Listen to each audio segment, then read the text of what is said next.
중심으로 부활절로 7째 수요예배를 하나님 앞에 드리겠습니다. 나의 힘이신 여호와여, 내가 주를 사랑하나이다.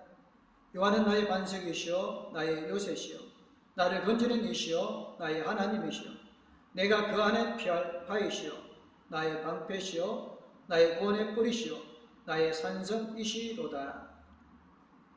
주님을 교회로 모래 세우신 하나님 아버지, 저희 교회를 이 땅에 세우시고 이 교회를 통하여 많은 하나님의 백성을 잉태하신 하나님 은혜에 감사를 드립니다.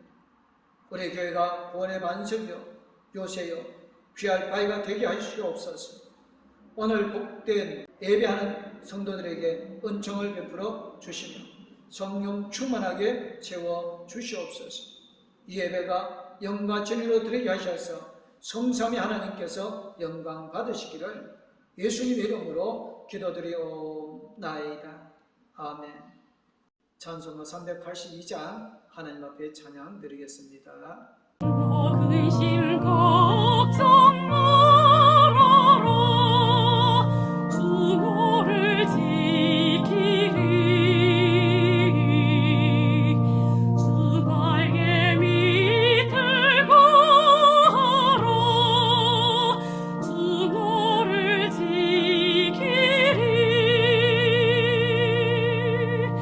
주 너를 지키리 아무 때나 어디서나 주 너를 지키리 늘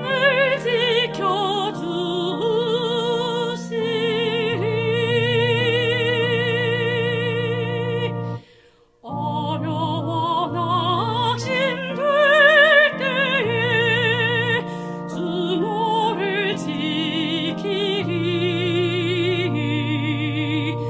위험한 일을 당할 때 주 너를 지키리 주 너를 지키리 아무 때나 어디서나 주 너를 지키리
오늘 우리에게 주시는 말씀은 하박국 2장 20절 말씀입니다. 오직 여호와는 그 성전에 계시니 온 땅은 그 앞에서 잠잠할지니라 하시니라.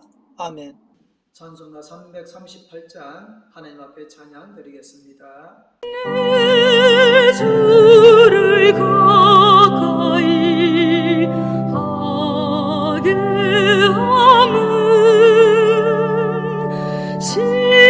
십자가 짐 같은 고생이나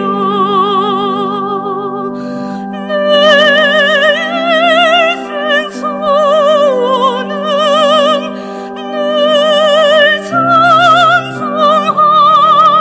찬송하면서 주께 더 나아가기 원합니다. 내 고생하는 것 옛 야곱이 돌비기 배고잠 갔습니다. 꿈에도 소원이 늘 찬송하면서 주께 더 나아가기 원합니다.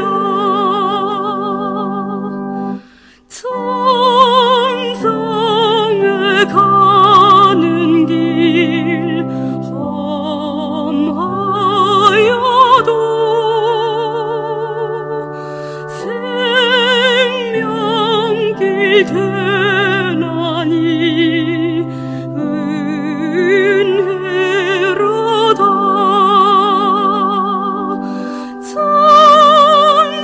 찬송을 부르니 늘 찬송하면서 주께 더 나아가기 원합니다.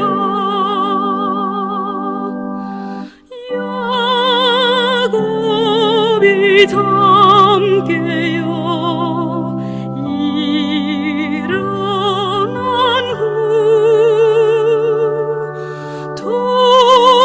돌담을 쌓은 곳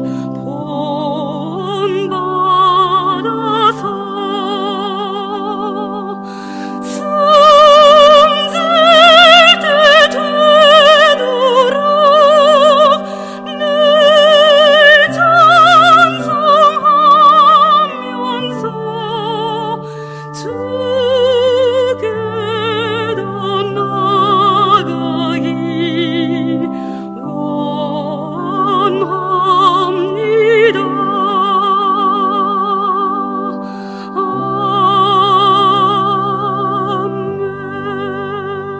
아멘. 우리가 신앙생활을 하면서 때때로 여러 가지 얽힌 문제들이 속히 해결되지 않고 또 주위를 보면 악한 사람들은 아무 문제도 없고 잘 되는 것 같은 그러한 현실을 볼 때 의문을 갖게 됩니다.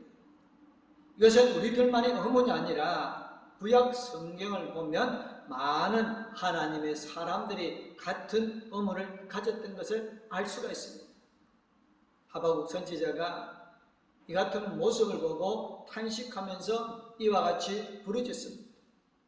어찌하여 내게 죄악을 보게 하시며 패역의 눈으로 보게 하시나이까. 겁탈과 강포가 내 앞에 있고 변론과 분쟁이 일어났나이다. 이러므로 율법이 해이하고 정의가 전혀 시행되지 못하오니 이는 악인이 의를 에워쌌으므로 정의가 굳게 행하여 침이니이다 라고 하박국 1장 3절 4절에서 말씀합니다. 근데 우리가 기억해야 될 것은 내 삶의 문제가 해결되지 않고 악한 자들이 날뛸 때 절대로 원망하거나 불평하지 말고 주님께 엎드려 기도하고 주의 도우심을 간구하며 주의 때를 기다려야 한다는 것입니다. 먼저 우리는 하나님의 때를 기다려야 하는 것을 배워야 합니다.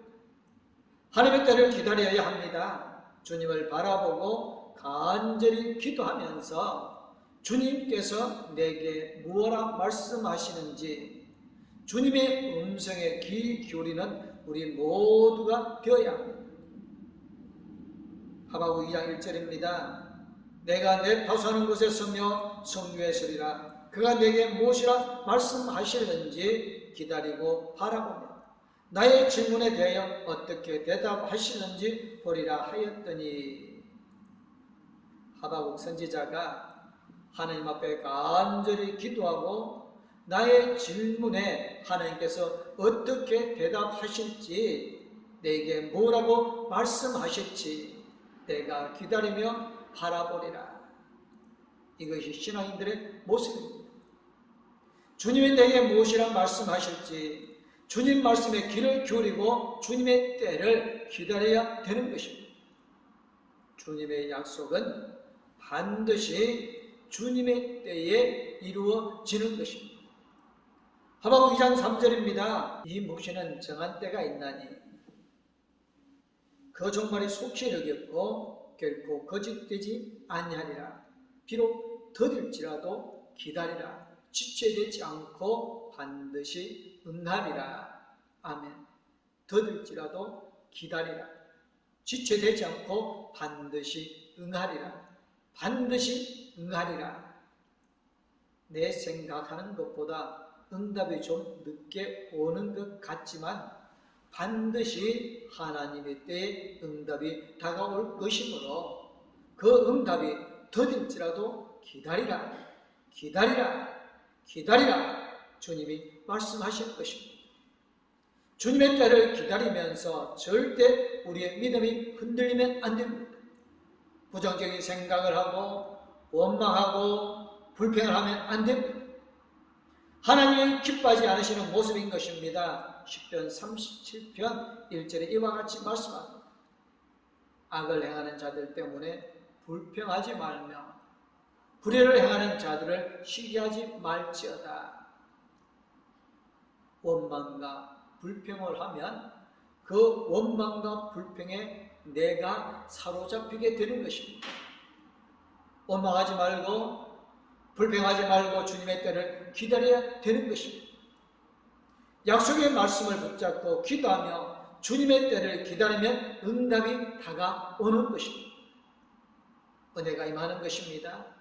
잠잠하고 참고 기다리라고 성경은 말씀하고 또 말씀하고 또 말씀합니다. 우리들이 조급해서 쉽게 불평합니다. 쉽게 원망합니다. 쉽게 남을 탓합니다. 부정적인 이야기들을 쏟아냅니다. 그러나 성경의 가르침은 그렇지가 않습니다.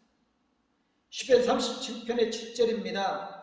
여호와 앞에 잠잠하고 참고 기다리라. 자기 길이 형통하며 악한 길을 이루는 자 때문에 불평하지 말지어다. 불평할 수밖에 없는 상황이지만 주님 말씀하십니다. 불평하지 말라. 원망하지 말라. 불평하는 순간 내 불평에 내가 붙잡히는 것이 되고 내 원망에 내가 붙잡히는 되는 것이기 때문에 부정적인 이야기는 절대로 내 입에서 하지 말라. 부정적인 이야기는 듣지도 말고 하지도 말고 옮기지도 말고 차단시켜 버려야 되는 것입니다. 반드시 주님의 때에 응답하실 것이기 때문에 믿음으로 다 주님께 맡겨야 됩니다. 여러분이 스스로 해결하려고 해도 주님이 허락하지 않으면 안 됩니다. 우리가 기도하고 또 기도하고 또 기도하면 주님이 해결해 주실 것입니다. 시편 37편 5절입니다. 내 길을 여호와께 맡기라. 그를 의지하면 그가 이루시고 주님께 맡기면 주님이 이루어 주시는 것입니다. 그렇기 때문에 우리는 믿음으로 살아야 합니다. 하박국 선지자는 우리가 믿음으로 살 것을 말합니다. 주님 앞에 엎드려 기도하고 주님의 때를 기다리면서 하나님에 대한 절대 신뢰, 믿음, 확신을 가지고 믿음으로 나아갈 때 주님께서 우리에게 은혜를 부어 주시는 것입니다. 1517년 10월 31일 마틴 루터가 종교개혁을 일으켰습니다. 그는 비텐베르그 성 교회 문 앞에 가톨릭 문제점을 지적하는 95개조의 반박문을 써서 붙임으로 말미암아 종교개혁 운동이 시작되었습니다.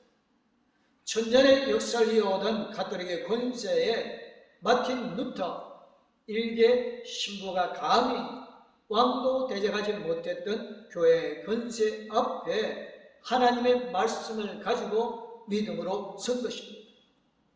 이것이 가톨릭 교회의 잘못입니다 하고 95개조의 반박문을 썼는데 그가 이와 같은 놀라운 일을 감히 할 수 있었던 것은 그에게 하나님께서 믿음을 주셨기 때문입니다. 흔들리지 않는 믿음, 확고한 믿음, 말씀에 굳건히 선 믿음, 그 말씀이 바로 로마서 1장 17절 말씀입니다. 로마서 1장 17절의 배경이 바로 하박국 2장 4절입니다.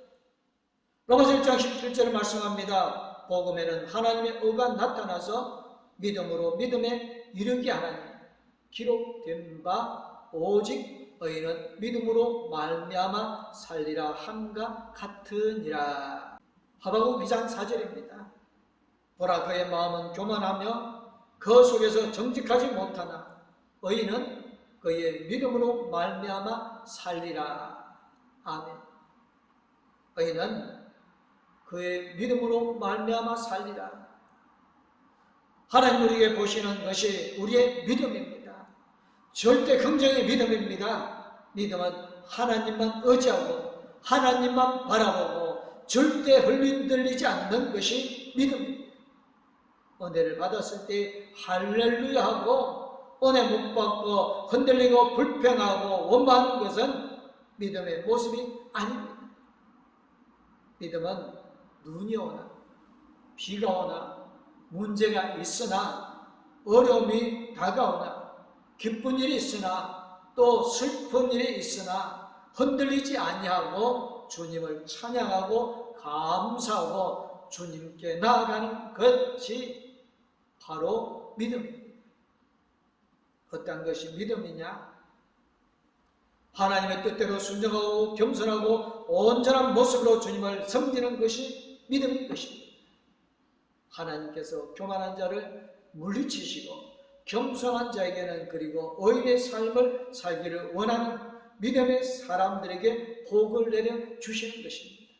베드로 사도가 베드로전서 5장 5절에서 간절히 권면합니다. 젊은 자들아 이와 같이 장로들에게 순종하고 다 서로 겸손으로 허리를 동이라. 하나님은 교만한 자를 대적하시되 겸손한 자들에게는 은혜를 주시느니라. 아멘.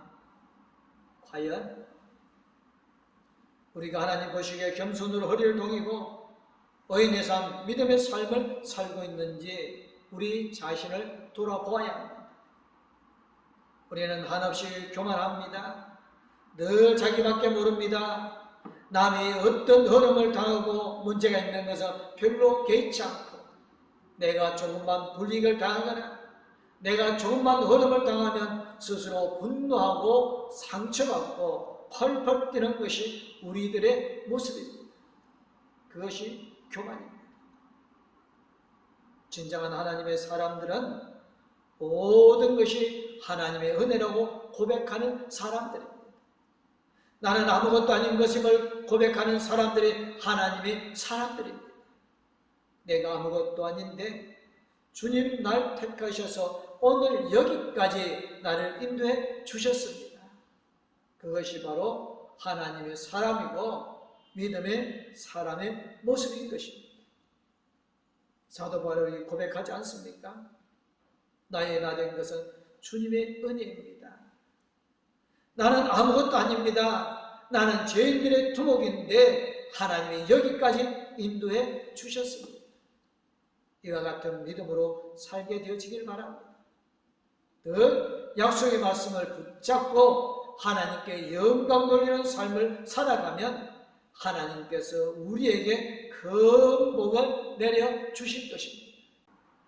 그리고 오늘 우리에게 세 번째 주신 말씀은 하나님 앞에 잠잠하라고 하신 것입니다. 우리가 그동안 예수 믿는다고 하면서도 너무나 인간의 소리를 많이 내고 시끄럽게 살아왔습니다. 하나님께서 우리를 책망하십니다. 하나님 앞에 감사하고 찬양하고 주님께 영광 돌리는 삶을 살기도 바쁜데 남에게 용기를 주고 남을 치유하고 용서하고 회복시키고 희망과 용기를 주며 살기도 바쁜 이 코로나19 시대를 살아가면서 너희들은 왜 그렇게 살지 못하고 쉽게 원망하고 불평하고 남 이야기하고 상처를 주고받고 살아가느냐 책망하고 계신 것입니다. 너무나 남의 이야기를 듣고 옮기는 일에 에너지를 많이 소모했습니다. 우리 대한민국의 가장 큰 문제가 뭐냐? 가짜뉴스가 홍수처럼 범람해서 온 대한민국을 뒤엎고 사람들의 마음에 불안과 염려와 근심을 가져다 주는 것입니다. 가짜뉴스로 인하여서 정치권에서는 날마다 싸우고 국민들의 마음은 불안하고 국론은 분열되었습니다. 그런데 가장 지성적이고 합리적이라고 하는 독일을 보니까 국회에서 가짜 뉴스를 만들어 가지고 이렇게 SNS를 퍼뜨리면 최고 벌금이 5천만 유로입니다. 5천만 유로가 얼마인지 잘 계산이 안 되시죠? 대략 계산해 보면 670억입니다. 그날로 가짜 뉴스와 싹 사라져 버렸다고 합니다. 우리나라에서 독일 같은 민주주의 국가가 이렇게 했으니까 우리나라도 합시다 하니까 가짜 뉴스를 어떻게 구분하느냐. 그래가지고 지금도 국회에서 갑론을박 싸우고 있습니다.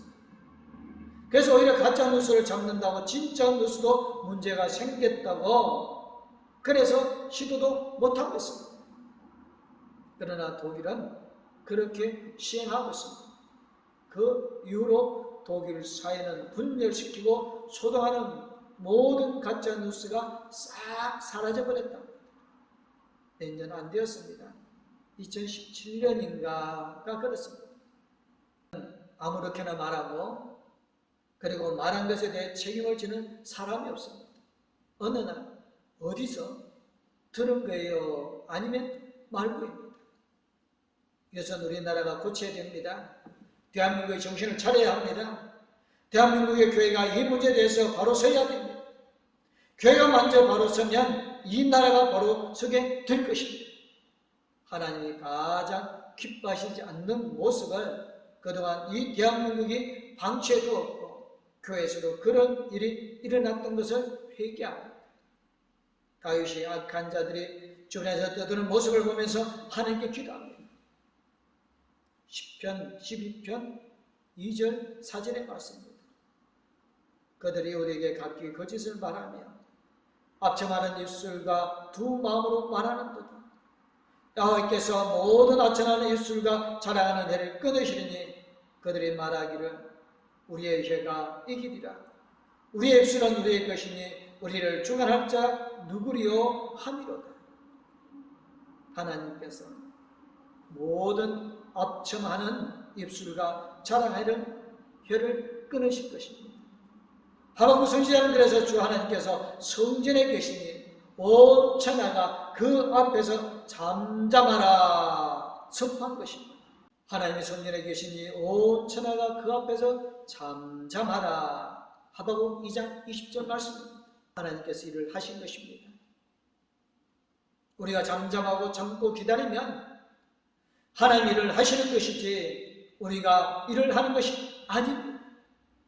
우리 인간들이 자꾸 이리 뛰고 저리 뛰고 시끄럽게 하니까 잠잠하라고 말씀하신 것입니다. 풍랑이 일어날 때 주님은 마가복음 4장 39절에서 말씀합니다. 예수께서 깨어 바람을 꾸짖으시니 바다들이 이르시되 잠잠하라 고요하라 하시니 바람이 그치고 아주 잔잔하여 지더라. 주님은 말씀하십니다. 잠잠하라 고요하라, 잠잠하라 고요하라. 문제가 생겼을 때, 어려움이 다가올 때 인간들의 소리를 내지 말고 잠잠하고 엎드려 기도해야 되는 것입니다. 홍해바다 앞에서 주력한 이스라엘 백성들이 뒤에 바로의 군대가 쫓아오니까 원망과 불평하며 소리를 질렀습니다. 그때 모세가 말합니다. 출애굽기 14장 14절입니다. 여호와께서 너희를 위하여 싸우시리니 너희는 가만히 있을지니라. 주님께서 너희를 위하여 싸우시니 너희는 가만히 있을지니라. 주님이 싸우시는 것입니다. 주님의 역사하시는 것입니다. 주님의 문제 해결을 하는 것입니다. 여러분의 문제 해결하는 것이 아니고 여러분의 일이 아니고 주님께서 우리 가운데 역사하셔서 주님의 일을 이루시는 것입니다. 한평생 살아가면서 우리가 인간의 모든 소리를 멈추고 감사하고 찬양과 영광을 돌리며 살아가는 주님의 자녀가 되어야 합니다. 주님 앞에 변화되고 깨어지고 낮아졌어요. 나는 아무것도 아닙니다. 주님 앞에 내 자신을 바쳐 헌신할 때 하나님의 소리를 일성을 받으시고 큰 복을 내려 주실 것입니다. 이스라엘 선교사로 간 한결 선교사의 간증 일부를 소개하면서 말씀을 마무리하고자 합니다. 최연아 선교사님이 이런 간증을 하셨습니다. 20대 예수를 만난 후에 복음으로 세상을 바꾸고 싶었다. 30대에 결혼을 해서 아내를 바꾸고 싶었다. 또한 아이들을 주의 말씀과 훈계로 바르게 키워 헌신하는 신앙인으로 성장하고 싶었다. 내가 배우고 알았던 모든 지식과 정보로 아내와 아이들을 바꾸려고 노력했다. 그러나 그럴수록 그들은 바뀌지 않고 더 완강해졌다. 아내와 아이들은 실은 거울처럼 내 모습을 비춰주어 내 삶과 인격, 성품이 다듬어지도록 하나님이 붙여주신 사람들입니다. 여러분 꼭 기억하시기 바랍니다. 내가 부인을 잘못 만나서 이 모양, 이 꼴이 되었다. 그게 아닙니다. 여러분을 사랑하셔서 여러분을 사람 만드시려고 붙여주신 아내고 남편이라는 것을 잊지 마시기 바랍니다. 40대에 이스라엘에 와서는 이 땅에 사는 유대인들을 바꾸겠다고 몸부림쳤다. 50대를 행해가고 있는 지금에 알게 된 충격적인 사실은 나는 아무도 바꾸지 못했다는 것이다. 열방도 민족도 아닌 가장 가까이 있는 아내와 아이들조차도 내 힘으로는 내가 원하는 대로 바꾸지 못했음을 깨달았다. 그 다음 말씀이 중요합니다. 누군가 성경은 무엇입니까? 라고 묻는다면 나는 이렇게 말하고 싶다. 성경은 나 자신이 바뀌는 과정이라고, 그리고 내 마음과 생각을 지키며 매일 주님의 말씀과 동행하는 것이라고. 누군가 참된 믿음의 삶이 무엇이냐고 묻는다면 저는 이렇게 말하고 싶습니다. 날마다 내가 깨어지고 변화되고 바뀌는 과정이라고, 그리고 마음과 생각을 지키며 주님과 동행하는 삶을 사는 것이라고 말하고 싶습니다. 지금까지 우리가 잘못 살았습니다. 헛살았습니다. 주님 뜻대로 살지 못하고 내가 주인이 돼서 내 뜻대로 살았습니다. 그래서 문제가 많았습니다. 그래서 늘 떠들었습니다. 그래서 문제가 많았습니다. 주님이 기뻐하시는 모습으로 살아가게 되고 깨어지고 낮아져야 하는데 나는 안 변하고 밤낮 너가 변화되어야 하고 아내가 변화되어야 하고 남편이 변화되어야 하고 자식이 변화되어야 하고 교회가 변화되어야 하고 이 장로님이 변화되어야 하고 저 목사님이 변화되어야 되고 남이 변화되어야 한다고 하면서 살았습니다. 나는 하나도 안 변하고 남 탓만 하고 살았기 때문에 우리가 문제에 갇혀서 문제 속에 살았던 것입니다. 우리가 철저히 회개하고 주님 나는 아무것도 아닙니다. 내 일생을 살아가면서 주님께 더 가까이 나아갑니다. 고백하며 살아가는 여러분 모두가 되어주시기를 주님의 이름으로 축원합니다. 아멘. 기도하겠습니다. 사랑과 은혜와 자비가 많으신 하나님 아버지, 모든 문제의 원인이 나에게 있는 것을 모르고 남 탓을 하며 살았던 저희들을 용서하여 주옵소서. 주님 앞에 감사와 찬양을 드리지 못하고 인간의 소리를 너무나 많이 내서 주변을 시끄럽게 했던 것을 용서하여 주옵소서. 이제 우리 남은 여생 하나님 영광을 위해 감사하고 찬양하며 살아가는 주님의 사람들이 다 되게 하여 주시옵소서. 믿음의 사람 되게 하여 주시옵기를 예수님의 이름으로 기도드리옵나이다. 아멘. 이제는 우리를 죄에서 건져 권하여 주시고 새 생명을 주신 우리 주 예수 그리스도와 영원히 함께 해주시고 죄와 능력을 더해 주시는 하나님 아버지의 그 큰 사랑을 우리 나갈 길을 인도해 주시고 동행하여 주실 성령님의 감화 감동 위로 교통 충만하시니 주님의 계신 성전에 주님의 때를 기다리기 원하는 봉독교회 모든 성도님들과 가족들 위해 이제부터 영원토록 함께하옵기를 간절히 축원하옵나이다. 아멘.